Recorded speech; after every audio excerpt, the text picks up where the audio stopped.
नाशिकमध्ये पुढच्या वर्षी कुंभमेळा होतोय. कुंभमेळा व्हायला पाहिजे कारण गेल्या अनेक वर्ष अनेक शतक हा कुंभमेळा होतोय. गेल्याही वेळेला तिकडे कुंभमेळा झाला होता आणि तिथे येणारे जे हजारो लाखो साधू संत आणि भाविक आहेत त्यांची गैरसोय होता कामा नये याच्यासाठी सुविधा पुरवण्याचं काम हे सरकारचं असतं आणि असलंच पाहिजे. दुर्दैवाने गेल्या वर्षी प्रयागराजमध्ये जे काही घडलं, केंद्राचेंद्रीमध्ये किती नेमके भाविक चिरडून त्याच्यामध्ये काही जणांना प्राण गमवावे लागले, काही जण गंभीररित्या जखमी झाले, त्याचा नेमका आकडा काय अजून आलेला नाही. तर थोडक्यामध्ये तिकडे भाविकांची आणि साधू संतांची गैरसोय होता कामा नये हे शासनाचं काम आहे. आता हे काम आहे म्हटल्यानंतर त्याच्यामध्ये पारदर्शकपणा पाहिजे. साधुग्राम म्हणून जे काही होणार आहे, जे गेल्या वेळेला झालं असेल ते नेमकं कुठे झालं होतं याची सुद्धा माहिती आपण सहज मिळवू शकतो. पण या वेळेला तपोवन हे नष्ट करण्यात येणार आहे. आता तपोवन म्हणजे जिथे प्रभू श्री रामचंद्र, सीतामाई, लक्ष्मण हे काही काळ वास्तव्यास होते अशी एक आपली मान्यता आहे. म्हणजे प्रभू रामचंद्राच्या पदस्पर्शाने पावन झालेल्या ज्या काही मोजक्या जागा आपल्या देशात ओळखल्या जातात त्याच्यापैकी तपोवन ही जागा आहे. म्हणजे जुनी झाडं जाऊन त्यांच्यापासून नवीन झाडांची उत्पत्ती होत असते. अशी अनेक वर्ष हे निसर्गाचं चक्र तिथे चालू आहे. थोडक्यामध्ये या तपोवनाने आपल्यापेक्षा जास्त कुंभमेळे अनुभवलेले असतील, पाहिलेले असतील.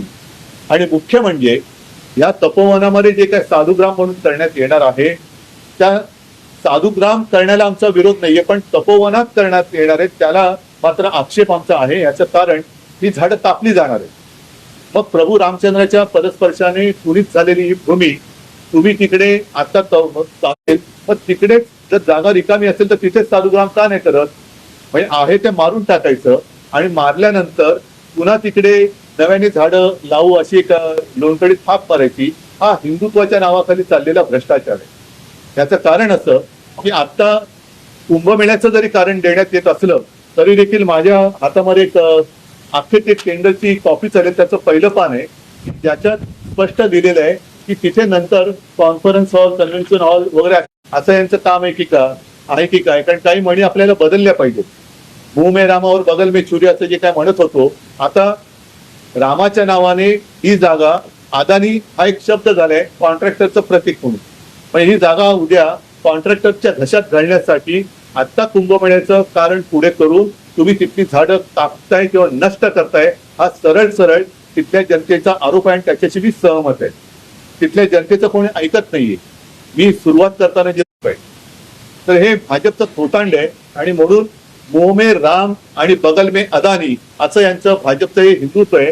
या मुंह में राम आणि बगल में अदानी या हिंदुत्वाला आम्ही तरी मान्यता देऊ शकत नाही. तर हे आणून पाडलं गेलं पाहिजे.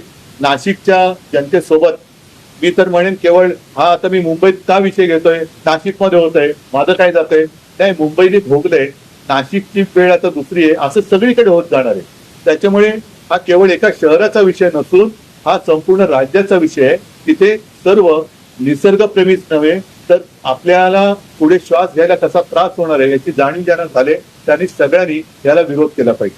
परत एकदा सांगतो, आमचा विरोध हा कुंभमेळ्याला नाही, साधुग्रामला नाही, मात्र त्यासाठी जी हजारो झाडांची कत्तल हा शब्द मी वापरतोय, कत्तल करून सरकार आपल्या पदरी पुण्य पाडून घेण्याचा एक केविलवाणा प्रयत्न करण्याचा देखावा निर्माण करते, त्याला आमचा विरोध.